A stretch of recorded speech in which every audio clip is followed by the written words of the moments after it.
Muy buenos días, es un gusto estar aquí contigo y pues sí, yo creo que estamos viviendo un momento muy interesante.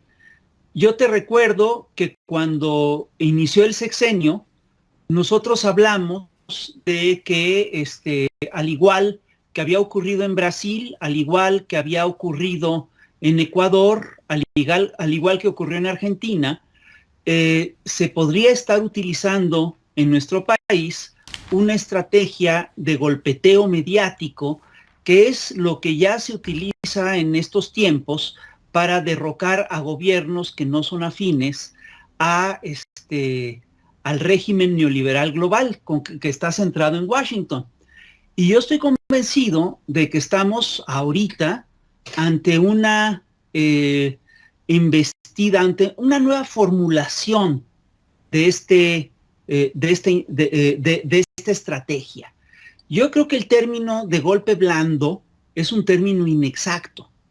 Esto que estamos viendo, creo yo, encaja perfectamente dentro de lo que se conoce como guerra híbrida y está claramente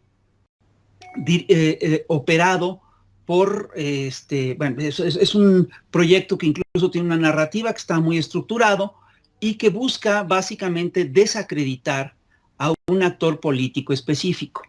Si nosotros revisamos lo que el panorama de medios que tenemos, vamos a ver que desde hace tiempo México, al igual que los demás países de América Latina, tiene una serie de consorcios mediáticos que son los que dictan la agenda. Si tú te vas a Brasil, vas a ver que quien dicta la agenda es O Globo.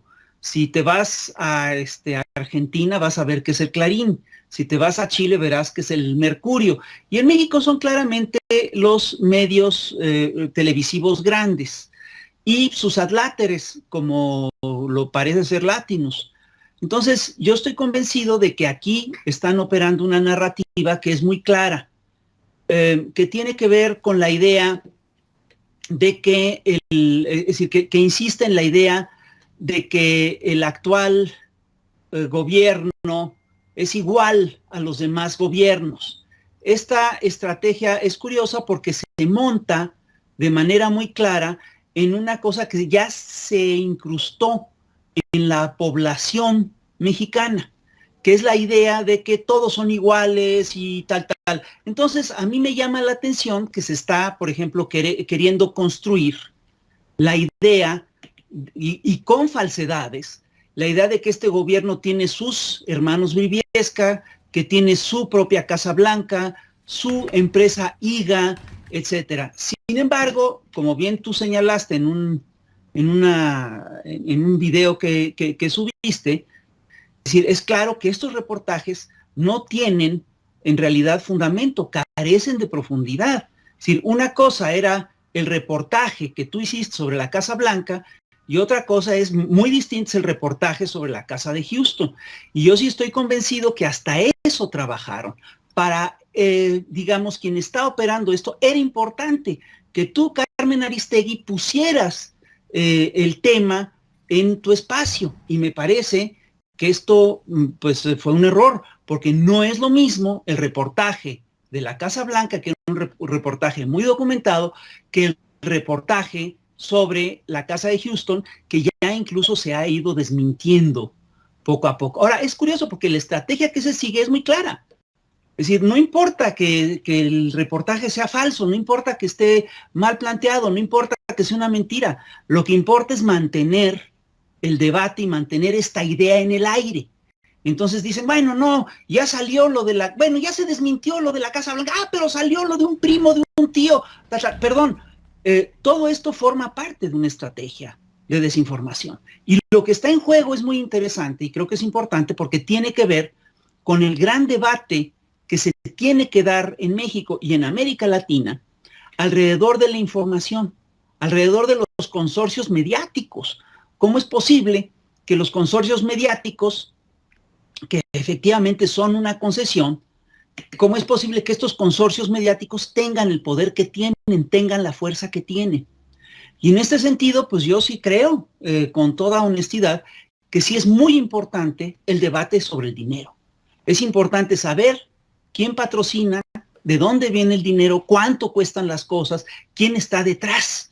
Y perdón, yo no me engaño, yo estoy convencido de que el debate de medios es un debate que se tiene que centrar alrededor del tema de la verdad, alrededor de lo que es veraz, de lo que es verídico, y me temo que no está centrado en esos puntos. Y yo sí creo que necesitamos abrir este debate. Totalmente de acuerdo, y de eso se trata. Por supuesto, te aprecio que estés aquí para dar tus puntos de vista y análisis.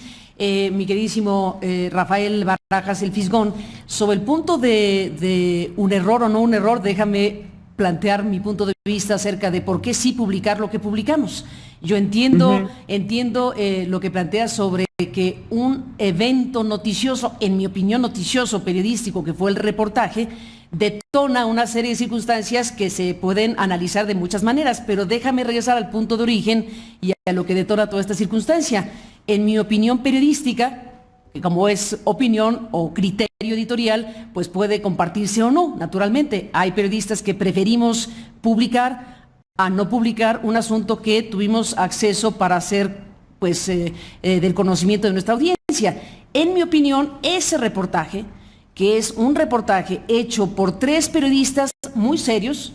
Tenemos un periodista como Raúl Olmos, que no sé si tú discutas la trayectoria periodística de Raúl Olmos, que ha hecho una gran contribución. Después del reportaje, sí, ¿cómo bueno, no? Pero bueno, déjame terminar, mi queridísimo, déjame terminar, queridísimo. Perdón. Bueno, déjame terminar, Rafael, déjame terminar. Estamos en el análisis y la revisión. Sí, claro, yo solo digo aquí, un reportaje, en mi opinión, de gente como Gutiérrez Vega o como Ayala o como Raúl Olmos, en mi opinión, 3 periodistas muy serios que han contribuido con muchos otros temas a lo largo de sus respectivas trayectorias, colocan a la mesa un asunto donde hay información específica. Hay una casa con estas características ocupada en su momento por quien es el hijo mayor del presidente y su esposa. Es una casa propiedad de un ejecutivo, de una empresa contratista de Petróleos Mexicanos.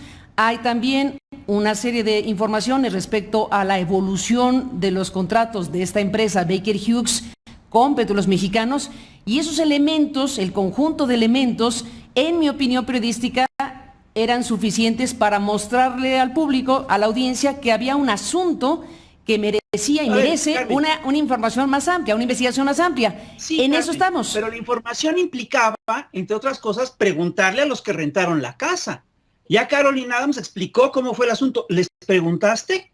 Es decir, el reportaje de Olmos y de compañía, yo entiendo lo que me estás diciendo, entiendo perfectamente bien lo que me estás diciendo, pero tú dices profundizar en el tema, implicaba, tú dices que hay que profundizar en el tema, eso implicaba consultar a la otra parte. Bueno, hemos buscado a Carolyn, te digo que los hemos buscado y no hemos tenido respuesta, ese es otro tema. La otra cosa, sí, pero ya está claro lo que dijo Carolyn Adams, ya está claro lo que dijo López Beltrán. No, pues claro que está ahí, es lo que sigue en el siguiente debate. Le resultó a esta estrategia de descrédito, ¿sí? El que fueras precisamente tú la que publicara el reportaje, la que lo reprodujera, porque, perdón, yo sí estoy convencido de que estamos ante una estrategia muy sofisticada. Alternativa, a ver, vamos al punto.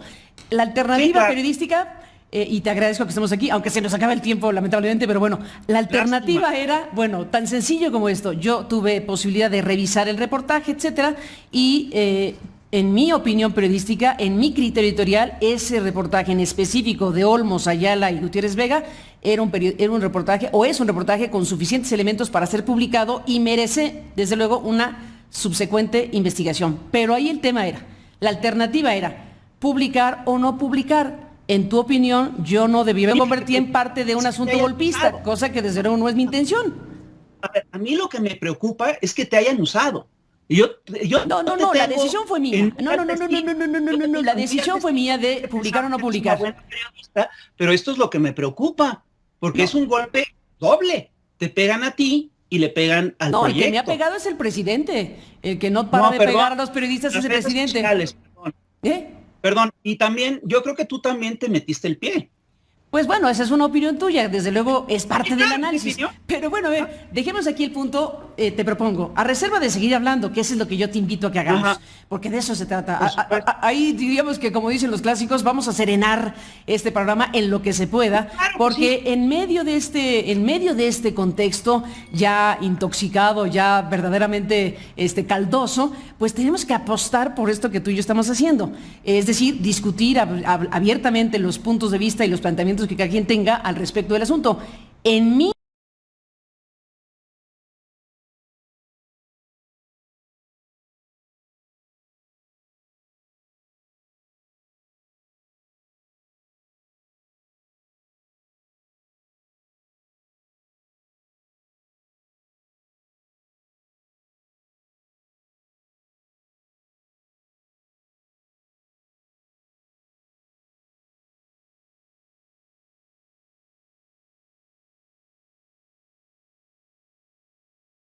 ya intoxicado, ya verdaderamente caldoso, pues tenemos que apostar por esto que tú y yo estamos haciendo. Es decir, discutir abiertamente los puntos de vista y los planteamientos que cada quien tenga al respecto del asunto. En mi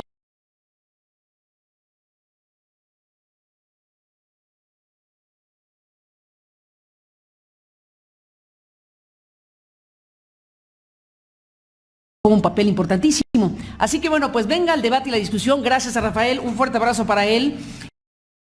A la National Endowment for Democracy.